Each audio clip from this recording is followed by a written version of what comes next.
Perbedaan antara penceramah dan pengemban dakwah. Assalamualaikum teman-teman, berjumpa lagi dengan Najma di sini. Oke, kita akan membahas perbedaan antara penceramah dan pengemban dakwah. Jadi penceramah dengan pengemban dakwah itu beda ya guys, tidak selalu sama. Jadi penceramah itu belum tentu pengemban dakwah guys, tetapi pengemban dakwah sudah pasti dia bisa ceramah gitu ya. Kenapa saya katakan seperti itu? Karena keduanya berbeda dan bisa jadi berbeda motif ya. Kalau pengemban dakwah itu adalah orang yang melakukan amar ma'ruf nahi mungkar di tengah-tengah masyarakat. Apa itu amar ma'ruf? Amar ma'ruf itu adalah mengajak kaum muslimin, seluruh umat manusia untuk kembali kepada hukum-hukum Allah, untuk kembali kepada aturan-aturan Allah. Sementara nahi mungkar adalah mencegah segala bentuk kemaksiatan, segala bentuk hal-hal yang melanggar perintah Allah. Jadi mencegah segala hal yang dilarang oleh Allah, mencegah segala sesuatu perbuatan maksiat di tengah-tengah masyarakat. Nah, itu nahi mungkar. Sementara penceramah itu bisa saja dia tidak melakukan amar ma'ruf nahi mungkar. Bisa saja dia hanya sekedar amar ma'ruf tapi tidak berani nahi mungkar. Jadi bisa saja penceramah itu hanya sekedar mengajak orang untuk menyeru orang untuk melakukan kebaikan-kebaikan, perbaikan-perbaikan secara individu, tapi dia tidak berani melakukan nahi mungkar.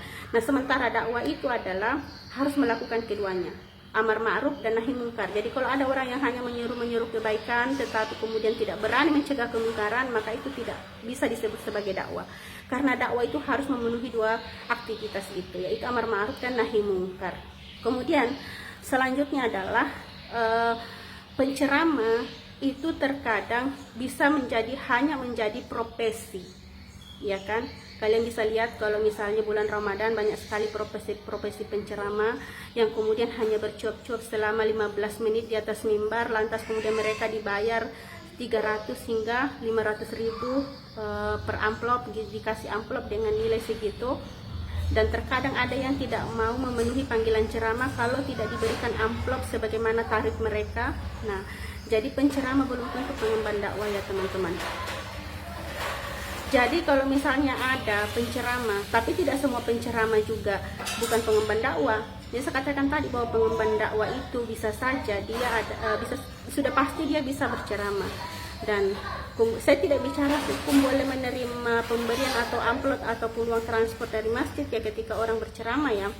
Tetapi orang yang menjadikan menceramah sebagai profesi itu bukanlah aktivitas dakwah, gitu ya. Profesi itu maksudnya dia menjadikan itu sebagai sumber untuk mencari uang.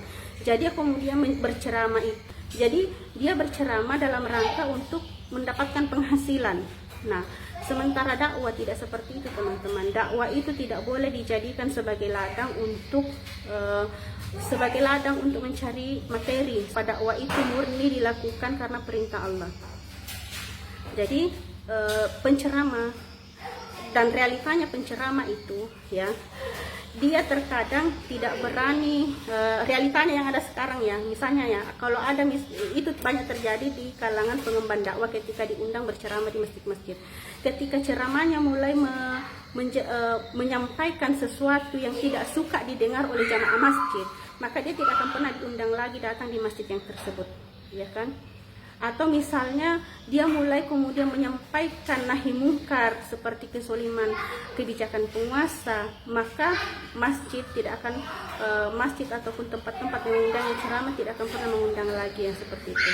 Nah, sementara orang yang profesinya berceramah teman-teman, dia kadang akan menyampaikan sesuatu yang disenangi oleh jamaah saja, yang senang ingin didengarkan orang saja. Supaya apa? Supaya dia terus diundang lagi dan dibayar lagi.